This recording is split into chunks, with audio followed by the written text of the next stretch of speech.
안녕하십니까? 오늘은 국제 경제계를 뜨겁게 달구고 있는 트럼프 관세 이슈를 전해드립니다. 지난 11월 5일 미국 연방대법원에서는 도널드 트럼프 대통령이 부과한 상호관세의 적법성을 다투는 공개 변론이 열렸습니다. 트럼프 대통령은 이번 심리를 사느냐 죽느냐의 문제라고 표현하며 패할 경우 미국이 무방비 상태에 빠질 것이라고 경고했는데요.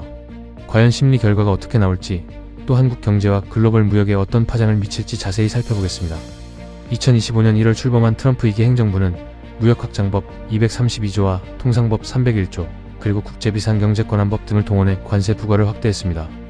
특히 지난해 4월 2일에는 IEPA를 근거로 상호관세를 발표했는데, 미국의 만성적 무역 적자와 마약 펜타닐 유입을 국가안보 위협으로 규정하며 60여 개국의 10%에서 50%에 달하는 관세를 부과했습니다. 국제비상경제권한법 IEPA는 1977년 제정된 법으로 비상사태 시 해외 위협에 대응하기 위한 수입 통제 권한을 대통령에게 부여합니다. 과거 대전 시기 제정된 무역적자 방지법 대신 만들어진 이 법은 전통적으로 이란, 러시아 제재 등에 쓰여왔습니다.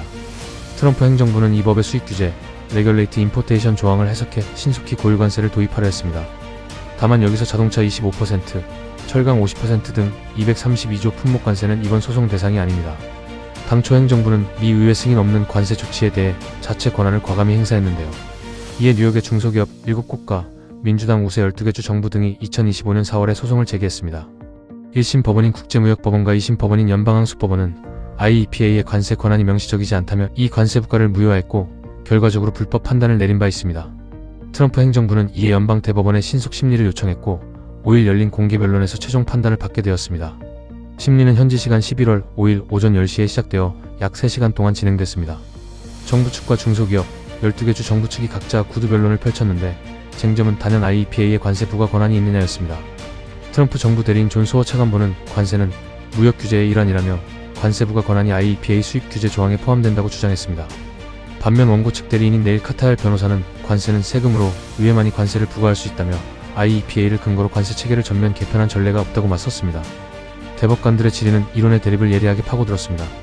예를 들어 에이미 코니 베럿 대법관은 IEPA의 수입 규제라는 단어가 과거에도 관세 부과 권한을 의미한 적이 있는지 물었습니다.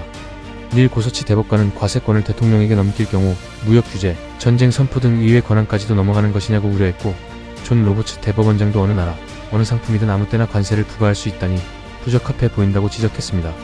이처럼 진보 진영뿐 아니라 보수 진영에서도 다수 대법관이 트럼프 관세에 회의적 입장을 보였습니다. 핵심 쟁점은 크게 두 가지입니다.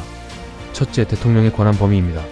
하급 법원들은 IEPA가 대통령에게 수입 규제 권한은 주지만 세금인 관세를 부과할 권한은 부여하지 않는다고 봤습니다. 둘째, 의회 권한 침해 여부입니다. 미국 헌법은 관세 부과를 의회의 고유 권한으로 규정하고 있으며, 판사들은 이를 바탕으로 대통령이 관세를 부과하면 권력 분립과 중대 문제 원칙에 저촉된다고 질의했습니다. 실제로 연방항수법원은 IEPA 관세가 의회의 조세 입법권을 침해한다고 판시한 바 있습니다. 참고로 이번 심리에서는 상호관세만 다뤘고, 앞서 부과된 232조 자동차 철강 관세는 심사 대상이 아닙니다. 대법원은 보통 6개월 내 판결하지만 이번에는 빠를 수 있다는 전망이 나옵니다. 트럼프 행정부가 이 재판을 생사가 걸린 문제라 표현한 만큼 패소 시 막대한 후폭풍이 예상됩니다. 한 예로 브루킹스 연구소는 패소할 경우 올해 안에 약 1,300억 달러 약 170조 원을 환급해야 할 것으로 봤습니다. 판결이 미칠 영향을 보겠습니다. 한국 수출기업의 경우 이번 사건은 대한국 관세율과 직결됩니다. 한국은 지난 협상에서 미국 관세율을 25%에서 15%로 낮추기로 합의해 약 3,500억 달러 규모의 투자를 약속한 상태였습니다. 대법원이 트럼프 관세를 위법 판결하면 한국에 적용되던 15% 상호관세는 없어질 가능성이 큽니다. 즉 당장 한국 자동차, 화학 등 수출기업의 부담이 크게 줄어들 수 있습니다. 다만 이런 상황은 묘하게도 이미 체결된 협상의 의미를 약화시킬 수 있습니다. 더구나 트럼프 측은 패소 시 232조 품목관세 대상을 크게 확대하겠다고 경고해 한국 등은 다시 새로운 보복관세에 대응해야 할 수도 있습니다. 미국 내에서는 관세 철폐로 저가 수입 물가가 내려가 내수 소비와 제조업 원가에 일부 긍정적 효과가 있을 수 있습니다. 한편 트럼프 관세에 기대온 철강, 반도체 등 산업계는 보호막이 사라져 반발할 수 있습니다. 다만 이번 판결로 미국 정부가 거둔 약 1,000억 달러 약 130조 원 규모의 관세 수입을 돌려줘야 한다는 예상도 나오고 있습니다. 이는 연방 재정에 적지 않은 충격이 될 수 있습니다. 글로벌 시장도 촉각을 곤두세우고 있습니다. 관세가 취소되면 당장은 보호무역 기세가 누그러져 세계 무역 긴장이 완화될 수 있습니다. 반면 로이터 등에서는 트럼프 관세가 불법으로 판결돼도 정부는 232조 301조 같은 다른 통상법을 활용해 관세를 유지할 것이라며 예측 불가능성이 여전하다고 전망합니다. 전문가들은 이번 판결이 미국의 무역 정책 결정 구조에도 중대한 영향을 줄 것으로 보고 있습니다. 대법원 결정으로 의회의 권한이 강화되면 관세 정책은 보다 절차적이고 예측 가능한 체제로 바뀔 수 있다고 분석합니다. 반대로 대통령 권한이 유지되면 무역 정책은 보다 일방적, 급작스럽게 변화할 가능성도 커집니다. 아직 최종 판결이 나지 않았지만 결과에 따라 한미 글로벌 통상 질서는 크게 흔들릴 수 있습니다. 대법원이 내년 초까지 결정을 내릴 것으로 관측되는데 이후에도 대응이 갈릴 것으로 보입니다. 패소 시에는 의회가 IEPA 개정을 통해 관세 범위를 명확히 하거나 더 큰 힘을 얻은 새로운 협상 룰이 등장할 수 있습니다.